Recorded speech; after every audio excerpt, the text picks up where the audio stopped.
Auzubillahiminash-shaytanir-rajim. Bismillahir-rahmanir-rahim. Assalamu alaikum students.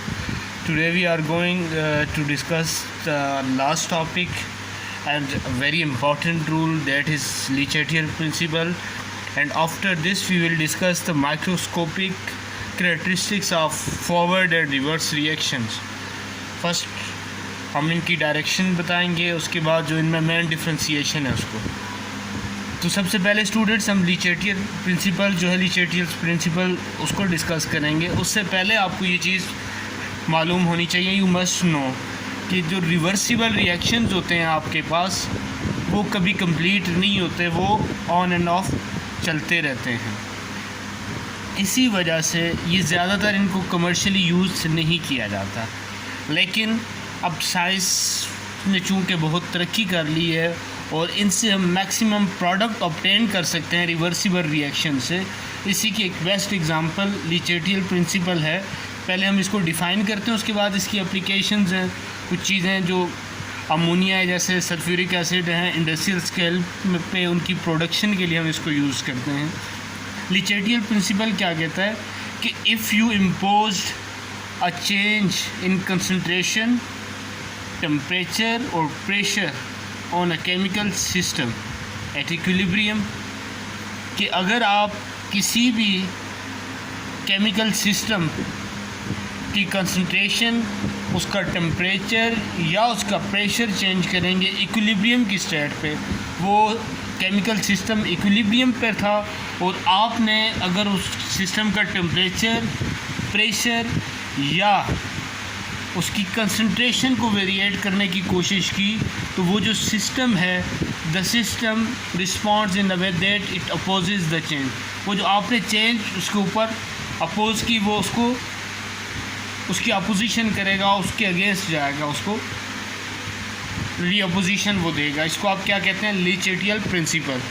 दोबारा मैं इसको डिफ़ाइन किए देता हूँ कि if you impose a change in concentration, temperature or pressure on a chemical system at equilibrium, the system responds in a way that opposes the change. अब इसकी application में स्टूडेंट्स, पीछे हमने देखा था कि एयर के जो मेजर कंपोनेंट्स हैं आपके पास, उसमें नाइट्रोजन और ऑक्सीजन है। इन दो को आप यूज़ करते हैं, दोनों गैसेस को, अमोनिया और सल्फ्यूरिक एसिड की प्रोडक्शन में, उसकी तैयार करने के लिए। दोनों रिएक्शंस आपने देखे थे। तो यहाँ पर Le-Chatelier's प्रिंसिपल की बेस्ट एग्जांपल्स ये हैं कि अमोनिया और सल्फ्यूरिक एसिड जो है उनकी 98% यील्ड होती है, उनकी प्रोडक्ट मिलती है, और ये रिवर्सिबल रिएक्शन ही की बदौलत हो रहा है। यहाँ पे दो रिएक्शन आपको दिए हैं, ये आपने लास्ट में देख भी लिए थे।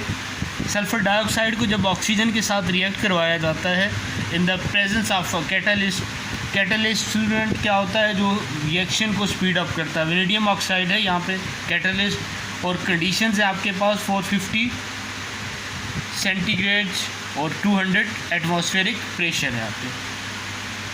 सल्फ़र ट्राईऑक्साइड है, ये रिएक्शन यहाँ पर कंप्लीट नहीं लिखा गया। इसी को आप दोबारा ऑक्सीजन के साथ करवाएंगे, हाइड्रोजन के साथ, तो ये आपके पास सल्फ्यूरिक एसिड होगा। इसी तरह से जब आप नाइट्रोजन को हाइड्रोजन के साथ करवाते हैं तो अमोनिया प्रोड्यूस होता है।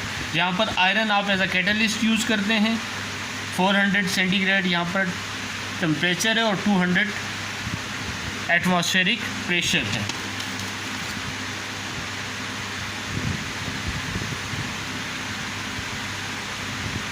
ओके, नेक्स्ट चलते हैं कि as these reactions are uncommercial, however Le-Chatelier's principle